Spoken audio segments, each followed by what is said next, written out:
ফিতরার বিষয়ে আলোচনা করব। এখন 2026 সালের মাহে রমজান মাসে ফিতরা কতটুকু ধার্য হয়েছে বিষয়ে আপনাদেরকে আলোচনা করব। সম্মানিত মুসল্লিন ইকরাম, আমাদের সমাজে দেখা যায়, আমরা ইসলামিক ফাউন্ডেশন থেকে দেখা যায় যে ফিতরা নির্ধারণ করে সর্বনিম্ন 110 টাকা, উপরে 2805 টাকা।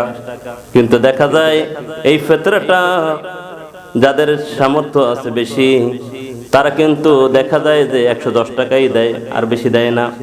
যাদের সামর্থ্য আছে বেশি, তারা 110 টাকার উপরেও দেবে, কিন্তু দেখা যায় তারা সর্বনিম্ন যেটা ধার্য করেছে ওইটাই দেয়। কিন্তু আপনি চিন্তা করে দেখেন, আপনার সামর্থ্য আছে বেশি, এই জন্য চিন্তা করবেন আপনি 110 টাকা না একটু বেশি দেবেন, ঠিক কিনা বাবা? কারণ আপনি যদি 110 টাকাই দেন সর্বনিম্ন ধার্য করা, তাহলে আপনার সামর্থ্য আরো বেশি আছে, বেশি দেন, তাহলে মানুষ একটু উপকার পাবে, গরিব মিসকিনদের উপকার পাবে।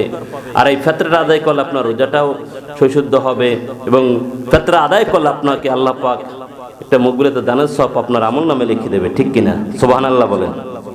এই জন্য ফিতরা আদায় করবেন। সম্মানিত শুধু আপনারা ঈদের নামাজের আগেই এই সাদাকাতুল ফিতরটা আদায় করে দিবেন।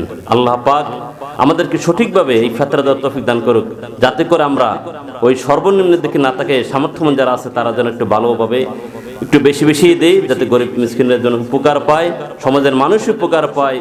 এই ফিতরার দ্বারা আল্লাহ পাকের বিধান যেন আপনি পালন করতে পারেন। আল্লাহ পাক আমাকে তৌফিক দান করুক। সেই সাথে রাসূল পাক সাল্লাল্লাহু আলাইহি ওয়াসাল্লাম, নূর নবী, মায়ের নবী, হায়াতুন নবী, জিন্দা নবীকে অনুসরণ করে যেন নবীর সুপারিশ পেয়ে জান্নাতে যেতে পারি। সকলে বলে আমিন।